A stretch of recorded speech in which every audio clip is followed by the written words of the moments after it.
En étudiant les inégalités du territoire français, nous avions vu qu'il y avait des forts contrastes entre la France métropolitaine et les territoires ultramarins. La France métropolitaine, c'est le territoire de la France qui se trouve en Europe, y comprise, donc la Corse, ça ne fait pas partie des territoires ultramarins, c'est bien la France métropolitaine. Les territoires ultramarins, c'est les territoires français qui sont situés donc en dehors du continent européen. Ce sont des territoires particuliers, ils ont même leur propre ministère et leur ministre qui s'appelle aujourd'hui Annick Girardin. Les territoires ultramarins permettent une présence de la France sur tous les continents. Ce sont 12 territoires, plus quelques propriétés privées, et 2,6 millions d'habitants. Si vous observez bien la légende de la carte, on constate que tous les territoires ultramarins n'ont pas le même statut, ils n'ont pas tous le même degré d'autonomie par rapport à la France métropolitaine. Il y a 5 COM, collectivités d'outre-mer, Saint-Pierre-et-Miquelon, Wallis-et-Futuna, la Polynésie française, Saint-Barthélemy et Saint-Martin. En fait, chaque collectivité fonctionne un petit peu différemment. Il y a la Nouvelle-Calédonie qui a un cas à part car son statut pourrait être amené à évoluer dans le temps vers une indépendance totale. Il y a aussi les terres australes et antarctiques françaises qui ont un statut particulier de territoire d'outre-mer. Et pour finir, il y a ceux que vous connaissez le mieux, les DROM, départements, régions d'outre-mer.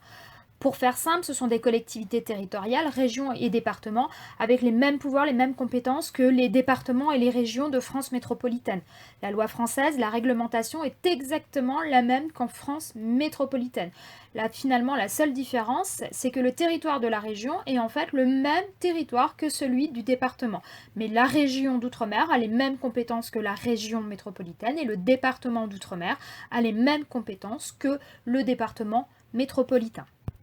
À l'échelle européenne, on parle plutôt de pays et territoires d'outre-mer, parce que la France dans l'Union européenne n'est pas le seul pays à avoir des territoires ultramarins. Le Groenland, par exemple, est aussi un pays-territoire d'outre-mer. Parce que vous l'avez bien compris, tous ces territoires ultramarins sont en fait des anciennes colonies. C'est l'héritage colonial de la France, mais aussi d'autres pays européens. Et pour la petite anecdote, parce que je suis sûre que vous l'avez vu, l'archipel Crozet qui est composé de 5 îles et qui fait partie des terres australes et antarctiques françaises. Cette île ne compte aucun habitant permanent mais abrite de nombreux manchots. Dans ce chapitre, on va donc se demander quelles sont les caractéristiques principales de ces territoires ultramarins, leurs points communs entre tous ces territoires, et donc quels aménagements faire pour répondre à ces besoins spécifiques. Nous allons commencer par nous intéresser aux contraintes particulières de ces territoires. Pour beaucoup, ils possèdent les mêmes contraintes, alors qu'au premier abord, ils peuvent sembler assez différents. Vous allez devoir compléter ce tableau pour mettre en évidence les contraintes et les atouts des territoires ultramarins. Pour vous aider, il y a évidemment votre livre, et puis je vous ai rajouté sur la feuille de route quelques documents. Par contre, j'attire votre attention sur la carte du livre des DROM, des départements régions d'outre-mer. Regardez bien la légende de la carte, regardez bien comment s'organisent ces territoires. Il y a pas mal d'indices sur les contraintes et les atouts de ces départements régions d'outre-mer.